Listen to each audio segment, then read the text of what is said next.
We're now ready to do the final assembly of the movement. We're going to start out by installing the keyless works and the motion works. And the first thing we're going to do is the cannon pinion, which slips down over the center post here.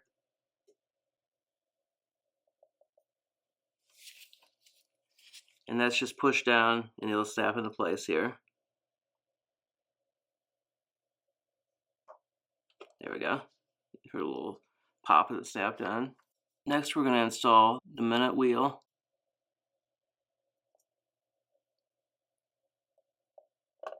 Next I'm going to drop in the winding pinion, and one side of this has grooves that catch into the clutch and the other side is smooth.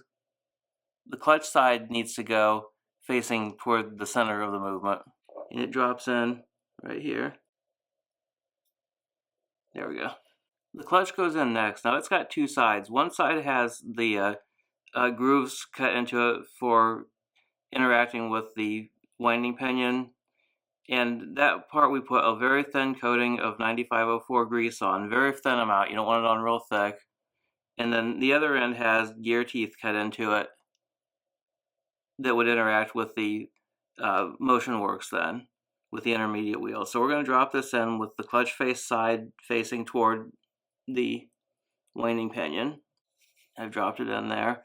Next thing we're going to put in then is the two intermediate wheels, which one goes here and one goes here.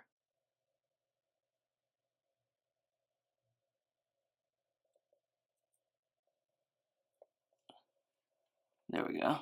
The next thing we're going to do is put in the detent lever and the yoke. Alright, I've installed the keyless works components. I put the stem in just temporarily so that I could get everything lined up.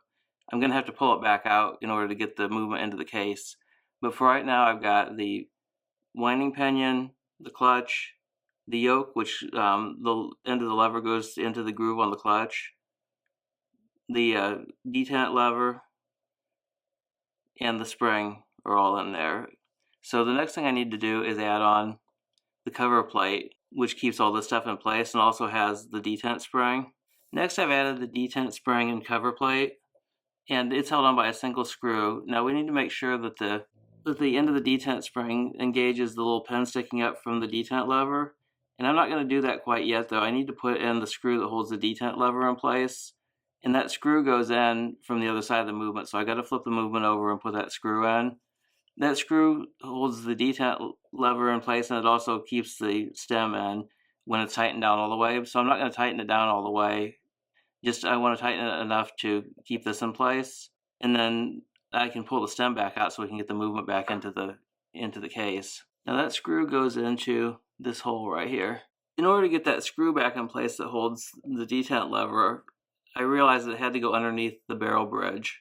I should have put it on before I put the barrel bridge back on, so I had to take off the train bridge, the cannon pinion, and then the center wheel, and then the barrel bridge to get it back on there. Now I got to reassemble all that stuff, and then I can put the detent lever back on because it fell out when I was working on this, and tighten it down then with the screw in. Alright, it's all back together. I had to disassemble half the watch to get that back in there since I had to take off the train bridge and the center wheel and the cannon pinion, because the cannon pinion has to come off before the center wheel will come out.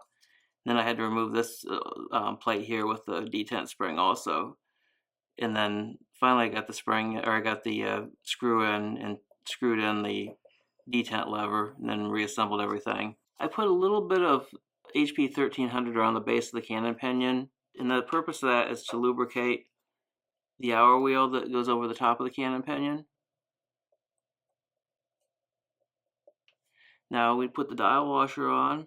Now the next thing to do is we can put the dial on, and the dial has to go on so that the 12 is at the place where the stem is going to go, and the point sticking up from the fourth wheel, which is what is going to carry our second hand, has to go through the second hand hole. There we go. I had to take that off camera to get it lined up, and I want to make sure it's pushed down all the way too, because it should be flush with the top of the movement. Now the next thing to do is put in the two dial screws that hold the dial on. I've got both the dial screws in, the dial's installed, and I've also put on the minute hand and the hour hand. Now notice how I've got these aligned. The hour hand goes on first, and it has to point directly at one of the hour numbers. It doesn't matter which one when you install them. It can be the 12, the 1, the 2, the 3, whatever. It doesn't matter, as long as it points directly at one of the numbers. Then you put in the minute hand next, and it has to point directly at the 12.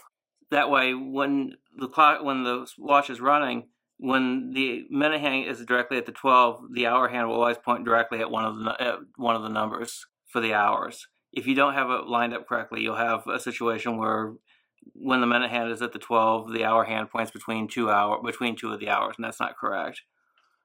The next thing we need to do, and this will be the last step before we put it in the case, is putting on the second hand, which goes on the little pin sticking up here from, this is actually the lower spindle from the fourth wheel. When we install this, it has to point directly at the 60-second point at the very top of the dial. That way, when the second hand goes to the very top, the minute hand will point directly at one of the minutes. I messed up something on this that I'm going to have to fix. After I put the dial and the hands on, I wound it up and it wouldn't run anymore. I looked at it to see why it wasn't running, and I realized that the second hand was pushed on a little bit too far and was contacting the dial, which the friction from that would keep the mechanism from running. So I pulled the second hand with the idea that I was going to reset it properly. When I pulled it, the second hand broke from the tube on the bottom of the second hand that sticks over the stem. And not only that, it also broke off the stem that the second hand rides on. And the stem that the second hand rides on is actually the lower part of the fourth wheel stem. It goes all the way down through the movement's base plate and sticks out through the face of the watch for the second hand to ride on. And I'm not sure why it did that, because I didn't use excessive force or anything like that. I just pulled it off the normal way with the hand levers, and it broke those parts. So they must have been weakened or something from probably people pulling the hands off and on too many times over the years as it's been serviced. So this movement's not manufactured anymore, and so I had to try to find parts for it. And fortunately, I was able to find a new fourth wheel, and I was able to find a new identical hand to replace the one that was broken. And they're going to be here probably beginning of next week. So I'm going to go ahead and let the watch run. I wound it up, and I'm going to keep winding it every day and letting it run for the next several days while I wait for these parts to arrive. By that time, the watch should be ready then for me to do the final regulation on, and once the new hand and the fourth wheel arrive, I can put them on. I've disassembled a lot of the stuff that I had put together earlier in the video, because in order to replace the fourth wheel, we had to remove the dial and the hands that were already on there, because I'm going to have to pull the cannon pinion, and I'm also going to have to pull off the bridge here for the train, and the fourth wheel is underneath this, so all that stuff had to come off. And once I have the parts on, then and put the fourth wheel back in, I'll have to replace this bridge then, and then I'll have to put the cannon pinion back on, and then the dial, and then replace the hands, and then it should be ready to put in the case then. Everything else is put together on the watch. I've got the motion works and the keyless works all assembled and everything. The only thing that needs to be done is just it's going to take quite a bit of disassembly just to get that fourth wheel replaced. So we'll have to do all that and then put it back together, and it should be in good running shape then.